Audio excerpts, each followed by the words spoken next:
जय श्री कृष्णा। राधे राधे। जब बचपन में क्या हुआ, मैंने ना एक राम कथा चलती है, रामायण चलती है, तो कुछ पात्र रहते हैं। कभी कभी मेरी थोड़ी जोक करने की आदत है, मतलब टीवी देखने पर भी मैं जोक कर देती हूँ।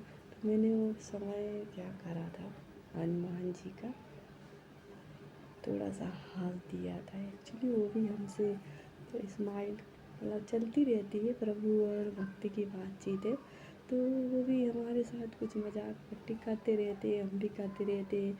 यही हमारी भक्ति है कि हम जब भक्ति में लीन रहते हैं तो हमारा ईश्वर से इतना लगाव रहता है कि हम उनसे हंसी मजाक भी कर सकते हैं। कुछ लोग कहते हैं कि हनुमान जी की आराधना नहीं करनी चाहिए, बट मेरे मान से आप कर सकते हैं, क्योंकि जब हम ज़्यादातर अटैक लेडीज़ों पर ही होता है, क्योंकि वो श्रृंगार करती हैं, वो श्रृंगार करती हैं तो स्वाभाविक है इंसान इंसान भी प्रवाहित होता है, मतलब आकर्षित होता है।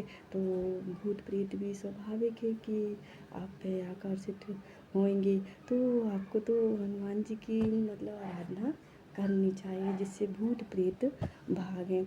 मनुष्य तो क्या है कि जो आकर्षित होएगा वो आपका भला ही करेगा, लेकिन जो भूत प्रेत आप पे मतलब श्रृंगार करती है महिलाएं, तो कभी कभी उनकी वो अटैक कर देते हैं, तो आपका मतलब हमारे बॉडी पे बुरा प्रहार होता है। तो हमारे डिक्शनरी ये में ही यही कहा जाता है कि आप हनुमान जी की आराधना कर सकते हैं। ज़्यादातर स्त्रियों पे भूत प्रेत का अटैक होता है, या जो बुरा करने वाले रहते हैं हमारे, तो वो लोग भी हम पे बुरा करते हैं कि मतलब बुरी शक्तियों का प्रहार कर देते हैं। तो इस चीज़ से बचने के लिए हम आराधना कर सकते हैं, उनका नाम ले सकते हैं, उनके मंत्रों का भी कुछ जाप कर सकते हैं। ये मेरा अनुभव है और मैं बता रही हूँ आपको। तो जिस प्रकार से आप मंदिर में इस छोटा सा गदा रखा रहता है, आप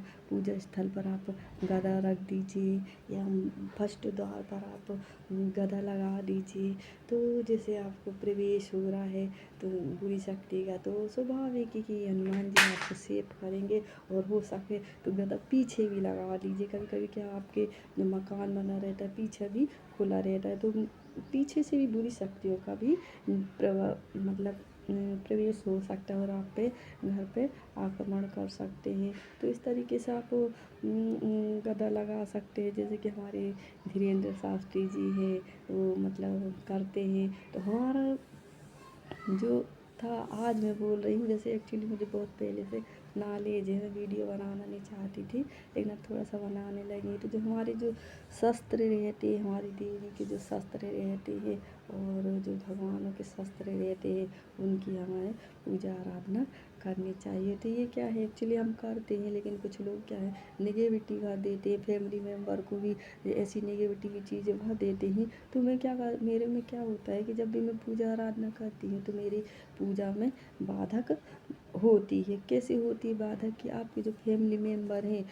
उन पे वो अटैक करेंगे, तो वो हमारी पूजा को रोक देते हैं। जो हमको फलदायी रहती है, और जो हमको फलदायी रहती है वो हमको आगे नहीं बढ़ने देते हैं। तो कुछ लोग ऐसे इस तरीके से हमारी बॉडी में या हमारी फैमिली मेम्बर को नेगेटिविटी भर देते हैं, नकारात्मक चीज़ें भर देते हैं। तो इसलिए थोड़ा सा आप भी जागरूक रहिए। हमारे साथ ऐसे ही होता है, हमारी फैमिली मेम्बर के जो सदस्य हैं, हम पॉजिटिविटी रहते हैं, 100% श्योर पॉजिटिविटी रहती है मेरी, बट फैमिली मेम्बर जो क्या रहते हैं कि हमारे उसमें पूजा पाठ में विघ्न डाल देते हैं। और ये जो कुछ ऐसा भी रहता है कि घर की जेलसी भी रहती है, या बाहर या फैमिली का जो हमारा परिवार रहता है वो भी जेलसी के कारण हमारे घर में अटैक कर देता है। कभी कभी ऐसा रहता है कि हम बाहर बाहर समझते हैं कि बाहर का व्यक्ति है, हम पे अटैक करता है, तो अटैक करने वाला एक ही व्यक्ति नहीं होता है, बहुत सारे व्यक्ति भी हो सकते हैं। आपके फैमिली मेम्बर का मेन सदस्य भी आप पे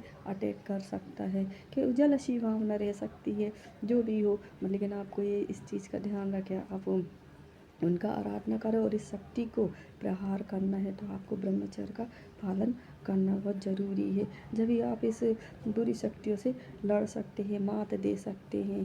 तो आप का ब्रह्मचर्य पालन करना बहुत ज़रूरी है। हो सके तो आप ज़रूरी नहीं कि जोड़े से करो, क्योंकि कभी कभी ऐसी निगेटिव चीज़ें रहती हैं, भड़का देती हैं कि अपने हस्बैंड को या फैमिली मेम्बर को, जो बच्चे हैं। तो हमारा भी सिंगल ही ब्रह्मचर्य का पालन से भी हम दुष्ट कपटियों को मार सकते हैं। हमें ये हम क्या करते हैं कि पुरानी रामायण और इससे के पे डिपेंड रहते हैं। तो हमारे डिपेंड रहने पे क्या रहता है, पुरानी रामायण की जैसे युद्ध चलता रहता है, हम युद्ध के खिलाफ रहते हैं। हमें युद्ध वाला काम नहीं करना चाहिए। बस हमारी आराधना करो, पूजा करो, बस वो तो ऑटोमेटिक धराशायी हो जाएगा। तो हमें थोड़ा सा बिन शस्त्र बिन अस्त्र के भी मात देना चाहिए। तो धन्यवाद। जय श्री कृष्ण, राधे राधे, जय श्री राम, जय बजरंगबली की जय हो।